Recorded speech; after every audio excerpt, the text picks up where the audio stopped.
50 ans, il faut les remplacer, il faut les entretenir parce qu'effectivement, les radiations même attaquent la composition de l'acier qui les enveloppe. Vous voyez, non? Par exemple, l'emballage, la coque. La coque même, que ce soit les réacteurs, que ce soit les ogives, ainsi de suite. Les radiations, à l'époque, on ne pouvait pas savoir, on supposait. Mais aujourd'hui, on a la certitude qu'il faut changer cette coque. Mais est-ce qu'on a les moyens économiques pour le faire? Pendant ce temps, l'Afrique est là, tranquille, comme ça. Et on nous distribue du riz.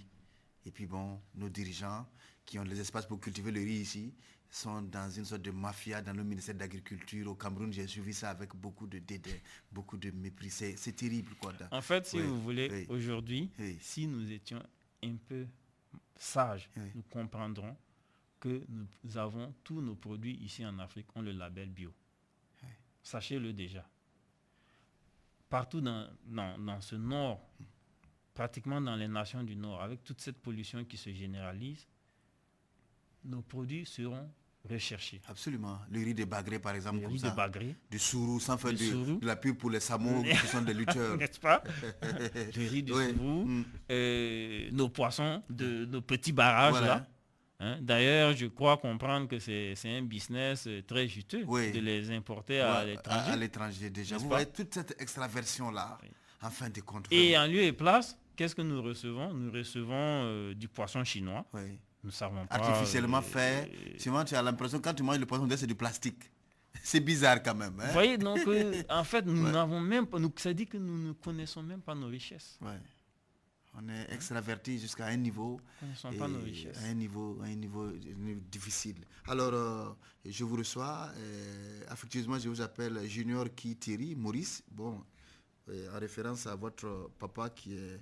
Je porte déjà son nom d'ailleurs, puisque je m'appelle Thierry Sikoudouin Maurice. Ah ben voilà, bon, vous voyez, je le salue. D'accord. C'est géographe iconoclaste, lui aussi, et c'est des démarches d'avenir ça. Voilà, parce que pour créer, il faut sortir du conformisme là. Et nous, l'élite aujourd'hui est empêtrée, les gouvernements s'y sont empêtrés, mais bon, et le crime étant imparfait, il y a toujours un bout qu'on prend de l'autre côté. Alors l'espoir et faux espoir face au nucléaire, c'est à la page 26 de votre document, et Junior Maurice Thierry. Alors, En effet, quand on regarde justement, je parle ici de ces nations émergentes, elles souhaitent justement avoir le nucléaire pour justement se libérer du joug des nations puissantes. Et pour cela, donc, elles sont prêtes donc à... Elles sont prêtes, ces nations donc, qui sont donc les nations, ces nations émergentes, sont prêtes à acquérir cette technologie nucléaire dans le but justement de devenir aussi puissantes que les nations telles que la France, les États-Unis, la Chine, ainsi de suite. Mais c'est un faux espoir, parce qu'en réalité, quand on analyse le nucléaire tel qu'on le décrit justement dans les objectifs en disant que c'est une énergie propre, c'est ceci, cela, quand on creuse bien, on se rend compte que ces nations, en réalité, ce qui les intéresse, ce n'est pas le nucléaire en tant qu'élément d'énergie, mais c'est le nucléaire pour l'armement que cela constitue et qui va les protéger. Donc, en somme, c'est pas vraiment... Leur motivation pour le nucléaire n'est pas sincère. C'est ce que je dis effectivement dans ce paragraphe, où j'explique qu'effectivement, les nations occidentales, elles ont vendu par exemple la technologie spatiale. C'est ça qui a permis d'avoir Internet, ainsi de suite. Elles espéraient pouvoir vendre aussi les stations nucléaires de la même façon, en pensant effectivement qu'en vendant cela, on utilisera l'argument d'énergie propre, ainsi de suite. Et celles qui veulent s'en procurer, elles jouent le jeu, mais en réalité, ce qu'elles voient derrière, c'est l'armement qui pourra les mettre à l'abri et leur donner le droit de veto. Vous voyez? Donc, elles bâtissent leur espoir sur l'armement. Mais en fait, ce qu'elles n'ont pas compris, c'est que les nations même qui possèdent déjà le nucléaire sont des nations qui détiennent entre leurs mains des boîtes de Pandore qui peuvent s'ouvrir à n'importe quel moment et leur créer des dégâts tels que nous n'avons pas idée jusqu'à présent. Vous voyez, il y a eu un accident similaire aux États-Unis, celui de 3 Mile Island, mais les Américains ont eu beaucoup de chance parce que cela n'a pas percé la cuve. Simplement, ça a été leur chance. Ça a été leur chance. Ce n'est pas qu'ils sont plus intelligents ou plus puissants. On a bien vu le cas du Japon. Le Japon était une nation qui a presque failli obtenir la première place économique du monde. Mais aujourd'hui, Fukushima, ils sont totalement impuissants. Ça, il faut le dire. Aujourd'hui, ils vous disent effectivement que cela est sous contrôle. Mais si vous interrogez aujourd'hui le Premier ministre japonais, il y a eu une interrogation tout récente du Premier ministre japonais. On lui a demandé, monsieur le Premier ministre, est-ce que la centrale de Fukushima est effectivement sous contrôle? Il a préféré garder le silence. Lui qui déclarait que c'était sous contrôle, il a préféré garder le silence. En réalité, ils sont en train de demander à la communauté internationale de venir les aider à stabiliser la piscine numéro 4 qui menace de s'effondrer. La piscine numéro 4. La piscine du réacteur numéro 4. Si elle s'effondre, ça devient quoi maintenant? Ça devient qu'il faut, là, cette fois-ci, c'est ce qu'ils disent, hein, cette fois-ci, il faut évacuer Tokyo. Hein? C'est ce qu'ils disent. Mais en réalité, ce n'est pas Tokyo. Tokyo déjà est condamné. Tokyo est déjà condamné. Il y a un expert américain qui dit que lui, il a fait des prélèvements du sol de Tokyo, qu'il a fait analyser aux États-Unis. Il dit que si ces sols étaient américains, on les considérerait comme déchets radioactifs. Ça veut dire que Tokyo est déjà condamné. Mais la piscine numéro 4, pourquoi il crie au secours avec ça? Parce qu'il fait comprendre aux autres que cette fois-ci, c'est une menace mondiale. Si elle s'effondre, les radiations viendront directement sur l'Amérique. Et effectivement, il y a des, comment je dis, avec les votes bientôt aux États-Unis, il y a effectivement des sénateurs et autres qui se sont emparés du dossier et qui veulent tacler Barack Obama. Exactement. Ouais. Vous voyez. Ouais. Donc en fait, c'est pour vous dire que cette situation, quoi qu'il en soit, c'est tôt ou tard obligé d'aller à l'ONU parce que c'est devenu tellement grave. On nous fait croire que c'est fini, mais ce n'est pas du tout fini. Dans le document d'ailleurs, je disais bien que c'est pas possible de dire que c'est fini. Parce que pour finir, déjà l'extraction du curium, ils ont planifié ça sur 40 ans. Mais il n'y a pas de technologie pour aller extraire ce curium du sol. La preuve, c'est qu'il y a toujours Tchernobyl qui est là comme preuve. Le curium est bel et bien toujours dans le sol. Ils n'ont pas trouvé de moyen d'aller le récupérer. Pourquoi au Japon ils en trouveraient comme ça? C'est pas possible. C'est pas possible. Non. Ce qui est mystérieux dans ça, c'est que le sol, le sous-sol contient tout ça.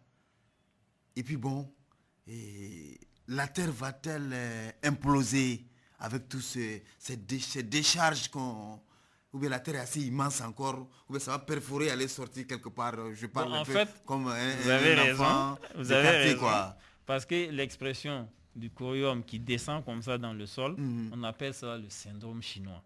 Le syndrome chinois. Le syndrome chinois. Ça veut dire qu'il y a eu effectivement un film très intéressant sur le sujet où l'on expliquait que le curium traverserait le centre de la Terre. Et comme vous voyez que la Chine est opposée aux États-Unis, donc un curium américain traverserait le sol et déboucherait donc, à Pékin. Donc c'est ça le syndrome chinois. Mais en fait, dans l'hypothèse absolue, le cas le plus absolu, c'est que quand le curium traversera donc ces dalles en béton, dès qu'il rentrera en contact de l'eau, si il est suffisamment chaud pour ce contact, il y aura génération donc d'hydrogène. Et cela pourra créer encore une explosion. De la Terre? Non, juste localement. Localement, une explosion localement. Vous voyez, c'est pour ça en fait que les Russes, ils ont préféré même prendre du béton, enterrer tout ça, pour que même s'il y a des explosions, que cela ne puisse pas encore remonter à la surface. Vous voyez. Au Japon, ils n'ont pas fait ça. Donc cette explosion est encore possible. Vous voyez.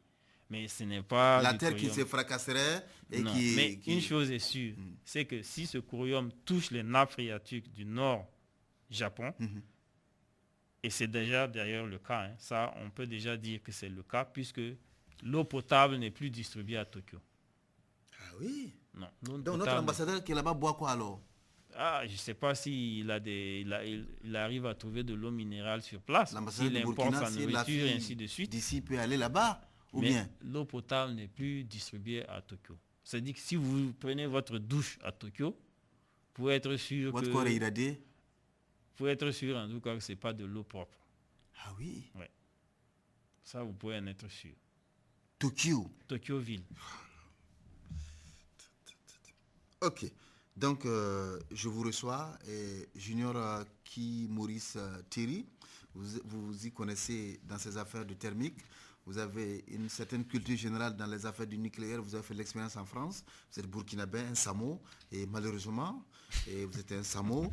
Et nous lisons cette géopolitique, et cette histoire nouvelle de l'espèce humaine à partir du Burkina, mais avec un phénomène inédit qui s'est produit au Japon, Fukushima. Et c'est en 2011. 2011, le 11 mars. Le 11 mars 2011, 2000 mars. pratiquement une année poussière aujourd'hui. Alors, les conséquences de cette affaire de riz, et vraiment, on distribue ces riz-là ici pour nos parents. On ne dit pas que le riz est contaminé, mais il faut qu'il y ait un contrôle. Il faut qu'il y ait un contrôle. En tout cas, nos États africains sont ceux que nous savons, qui nous inquiètent et qui sont très aptes à modifier les constitutions, à bourrer les urnes, à voler les élections pour passer avec tout le génie qu'on déploie pour faire tout ça. Et après, on va être comme ça, dans un monde où, la vigilance est à développer ailleurs et un minimum de sincérité politique là pour sauver des choses. Alors, on va pratiquement terminer le travail, mais vous parlez de l'incompréhension de l'Agence internationale à l'énergie atomique. Oui. Qu'est-ce qui se passe alors? Ils sont à Vienne, non? Oui. Bon, en fait, non, ils sont rattachés au Conseil de sécurité de l'ONU. Mais ils sont basés à Vienne, c'est ça? En Autriche. Bon, en fait. Bon, je n'ai pas trop la connaissance de ça. Mais ce qui est sûr, leur rôle, effectivement, c'était justement donc d'être un peu les gendarmes de tout cela. N'est-ce pas? Mais en lieu et place, qu'est-ce qu'ils font? Ils font en même temps la promotion du nucléaire civil. C'est-à-dire que si vous voulez une centrale nucléaire, c'est eux qui vont venir vous encourager à en avoir, et ainsi de suite. Ils vendent ça, quoi. Ils vendent ça, c'est leur business. Et en même temps, ils sont ceux qui sont là pour empêcher le nucléaire militaire.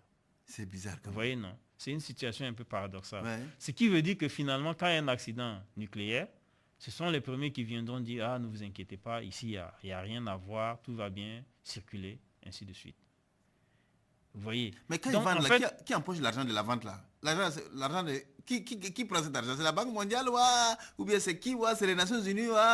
Comment ça se fait? Mais justement, en fait, c'est ça qu'on ne comprend pas. Vous voyez par exemple, si on regarde, il y a l'OMS, donc l'Organisation mondiale de la santé. Oui.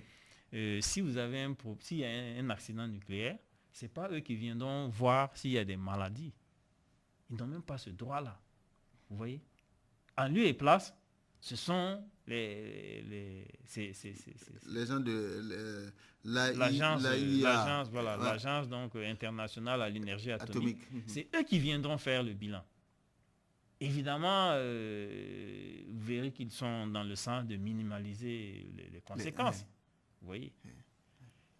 Donc, ils ont quand même un rôle de régulation. Et ce rôle-là, c'est quand un pays tiers veut avoir l'armement atomique, tel que l'Iran, et ainsi de suite, ils débarquent là-bas maintenant avec des bottes pour essayer de leur... de les en dissuader. Voilà. Pour essayer de les... tenir, quoi, de ne pas rentrer dans ça parce que c'est pas sûr, avec eux, l'humanité, c'est pas sûr, parce qu'ils peuvent déclencher ça et puis... Mais à mon avis, leur rôle ici, c'est plutôt de protéger les droits de veto de ces 5 membres puissants. Puisque plus il y aura de personnes qui auront le nucléaire, plus il faudra partager ce droit-là avec toutes ces personnes-là. Vous voyez un peu le problème. Tant qu'ils sont 5, tout va bien. Si vous observez bien, je suis en train de vous dire ici que la géopolitique mondiale n'a pas changé depuis les indépendances. Depuis 1945 d'ailleurs. Pratiquement. C'est pratiquement les mêmes grands qui sont en place et qui tiennent tout ce monde. Grâce à ces droits de veto qu'ils se sont partagés et à ces équipes. Bon, l'arme atomique, bien sûr. Ouais. Et l'AUA est là pour garantir cela. Malgré les aspects tels qu'on dit que c'est le gendarme du nucléaire, c'est pour éviter la prolifération nucléaire. Non. Si c'est pour éviter la prolifération nucléaire, il ne serait pas là aussi à faire la promotion des centrales nucléaires. Parce que la prolifération nucléaire, ça commence par là. quand ces centrales nucléaires produisent des déchets, c'est déjà de la prolifération nucléaire. Mais ça fait l'énergie aussi.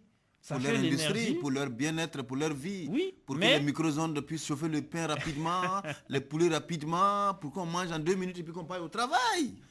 Ah oui, qui mais Maurice si Junior. vous voyez la conséquence. Oui. Vous voyez la conséquence. Enfin. Pour réparer un pays qui a eu une catastrophe Ouais, nucléaire, ouais. c'est irréparable. C'est irréparable. Il faut pratiquement abandonner la zone Ouais, et c'est- revenir au bout de 2 siècles ou 3 siècles.